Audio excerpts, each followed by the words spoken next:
بإسلامي وإيماني أضاء الكون وزمن بإسلامي وإيماني أضاء الكون وزمن الحمد لله لا إله إلا الله وصل على محمد.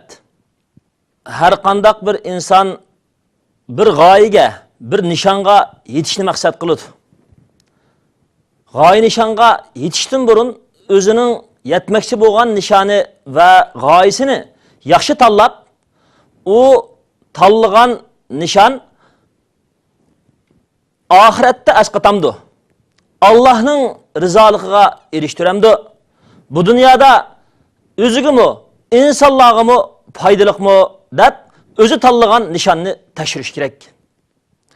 Chunki odam bir nishonni o'ziga loyiha qilib, plan qilib tuzib, u nishonda muqimlashib bo'lgan vaqtida u nishonning xatoligini bilgan yoki uning ozg'un ekanligini tushungan vaqtida bikib bo'lgan ishidan qaytqisi kelmaydi.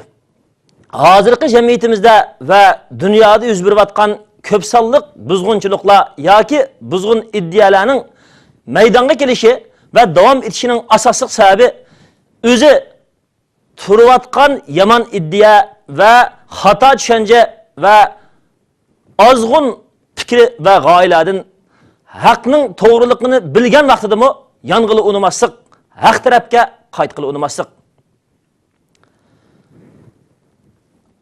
Allah Taala mana bu shundoq yomon iddia, yomon tushuncha, xato ko'z qarashda mustahkam turadigan insonlarning turishini Qur'oni Karimda bunimi sabri deb atagan. Hozir biz sabri degan hukmni ko'p ishlatadigan bo'lib, bu sabrning to'g'ri ifodasi va bu sabrning to'g'ri bo'lgan tushunchasi bizga foyda bersa, biz nishonimizga va oxiratdami baxtimizga erisha olamiz. Ammo o'zimiz turayotgan yo'l sabr deb atalgani bilan yoki sabr qildi degan hukm bizga ayon bo'lgani bilan buning oxirgi nishoni va yetgan g'oyasi yomon xato bo'lsa, bizni dunyodami, oxiratdami va bizga ergashganlarni va atrofimizdagilarni halokatga, baxtsizlikka ilib boradi. Chunki bu davom etish, turish, jur'at qilish, g'oya nishonni mayli yaxshi bo'lsin, mayli yomon bo'lsin, vujudga chiqarishni sabri deb atirdi. Shuning uchun Alloh taolo yomon iddiyadagi sabrlik, yomon iddiyaga mustahkam turish, yomon iddiyaga ching turilishni Alloh taolo unimi Qur'oni Karimda sabr atab, sabri degan nom bilan atab dediki, A'udzu billah وانطلقal mala'u minhum animshu wasbiru ala alihatikum inna haza la shay'un yurad. U insonlarning kattavash guruhi sizlar minglar sabr qilinglar, ching turinglar. Sizlarning ilohlaringlarga asli dunyoda Allohdan boshqa, hayotlikda Allohdan boshqa iloh yo'q. Amma hammasi ular qo'ygan yolg'on iddia, yolg'on ism, yolg'on ilohlar.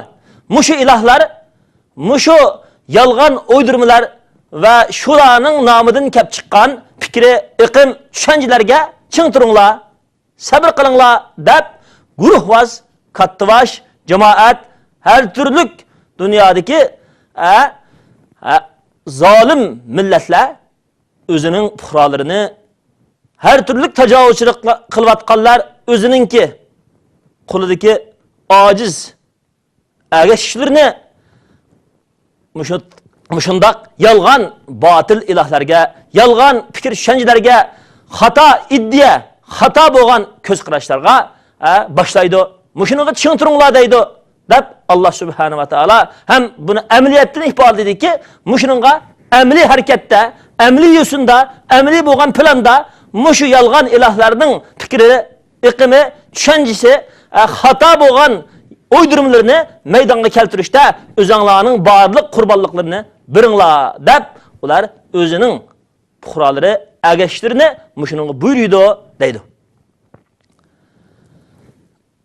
Deb bulab, ular bizning hayotlikdagi, yashashdagi maqsadimiz mana shu. Biz mushu yolg'on iddia, xato fikri, xato tushunchani dunyoga yayish, kengaytirish deydi. Bu yerda ikki turlik masala bor.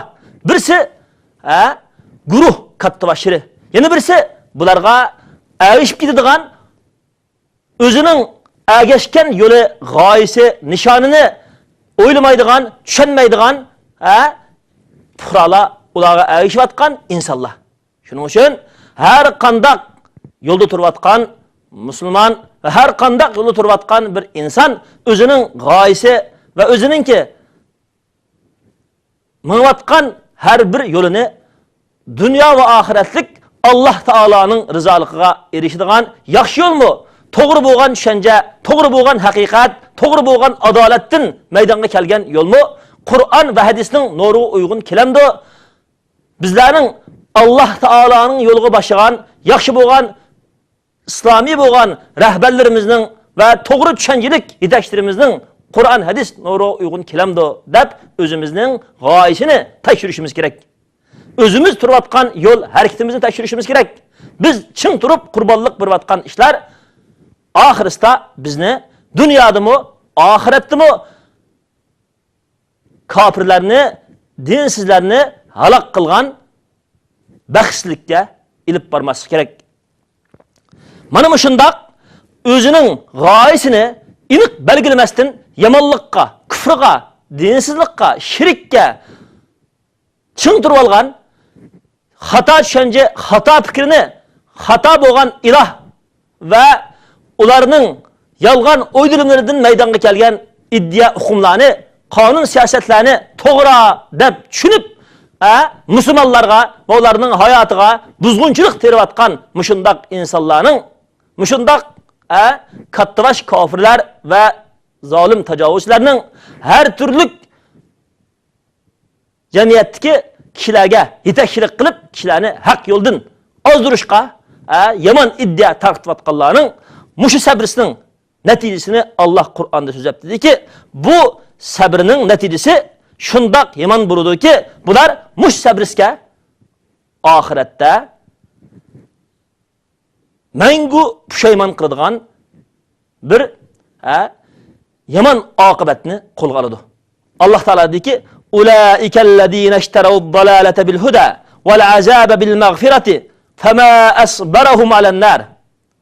Mana shundoq yomon iddia, yomon hukmda, kufr shirkda, ozg'unlikda, xato tushunchada, nahaq ishida, nahaq harakatida chin turib oladigan, g'oya nishonini Alloh rozi bo'ladigan, musulmonlarga yaxshilik yetkazadigan, musulmonlarning dunyo va oxirat baxtiga sabab bo'ladigan, insoniyatning dunyo va oxirat baxtiga, yaxshiligiga, haqiqiy to'g'ri bo'lgan, yaxshi bo'lgan hayotga, adolatga ega bo'lishiga to'sqinlik qilib, ularni yomon iddiyaga chin turishga o'zining kuchi, o'zining barliq iqtisodi, fan texnikasi va barliq yuz obro'y bilan to'sqinlik qilib, to'g'ri yo'lga to'sqinlik qilib, yomonlikqa buyuradigan mushundoq insonlarning eng yomon oqibati shu bo'ldiki, bular ozg'unlikni to'g'ri yo'lning o'rniga qo'liga ilib, bular Alloh taolaning azobini, kechirimining o'rnini, Alloh taolaning azobini qo'liga ilib, kechirimini tashlab qo'ygan va bular Alloh taolaning azobiga yo'liqqanlar. Fama asbaruhum alan-nar. Mana mushularni Allohning azobi bo'lgan do'zaxga nima degan sabr qildirgando? Bakmi sabrjonlar ekan bular. Bularning bu dunyoda nahaqqa, kufrga, ozg'unlikqa ching turganligi, oxiratda Allohning azobi do'zaxda ching turganligi, har qanday bir yolg'on ilohlar, xato fikrlar, xato iddialar, Allohni norozi qiladigan, Allohning qarshiligiga ushlaydigan, Qur'on hadisning nuriga zid, musulmonlarga dunyo va oxirat xafalik va ozdirish va yomonlik olib keladigan, ularga xiyonat va ularni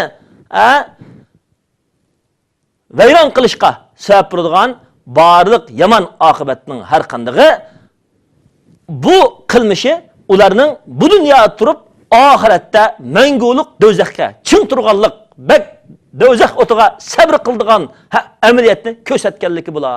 Qanchalik yomon yo'l, yomon iddia, yomon fikri ching turdi ekan, oxiratda shunchalik do'zax azobida bular uzun davom qiladi.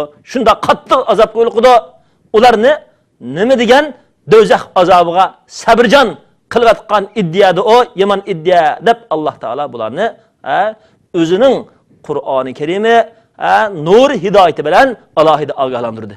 Shuning uchun har qanday bir qarindishimiz turayotgan g'oyimiz, o'ltirayotgan yo'limiz, iddimiz, qilayotgan harakatimizda tafakkur qilib, biz hozir chuchib xato iddia, xato fikri, yolg'on ko'z qarashlardan darhol Alloh tarafiga qaytib kelmasak, biz mangu chiqqil bo'lmaydigan azobda buning xabarini tatimiz. Hammamizni Alloh bu dunyodami, oxiratdami o'z g'oyasini, to'g'ri g'oyaga erishtiradigan o'zini va odamiylikni, haqiqiy bir mu'minlikni baloya afat, azobga qilishdan burun tepiladigan xolis mu'minlardan bo'g'il nisb qilsin.